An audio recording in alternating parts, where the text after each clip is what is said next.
Certainly, they need to listen to the CDC and the FDA. The nation's top infectious disease expert is saying listen to the CDC and not Pfizer when it comes to needing a vaccine booster. On Friday, this is what Dr. Anthony Fauci told CNN about a phone call he received from the head of Pfizer.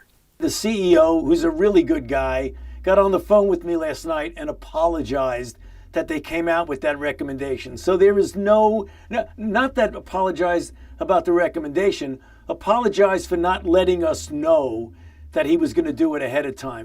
This after Pfizer announced on Thursday it was applying for emergency FDA authorization for a booster shot to protect against COVID-19, a booster for Americans to get as early as 6 months after their second dose.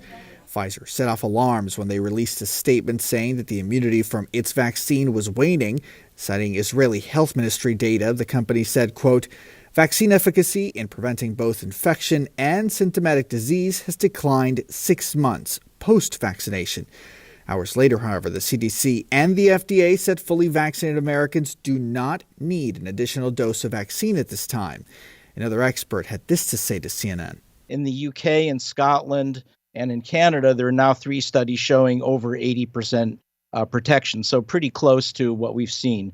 And that's the reason why we don't need to be concerned right now about getting the booster.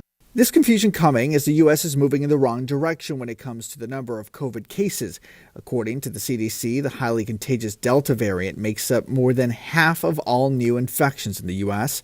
Much of that rise in the southeastern United States, in a small portion of the Midwest. Health experts say the best protection available from getting seriously sick from the Delta variant is still the full dosage of a COVID vaccine. And yet, about half of the country is still not fully vaccinated. Also on Friday, the CDC updated its COVID guidance for schools, saying they should remain open in the fall, encouraging them to keep measures meant to mitigate the spread of the virus in place. What they're saying is it's really essential for us to get our kids all back in person in school in the fall.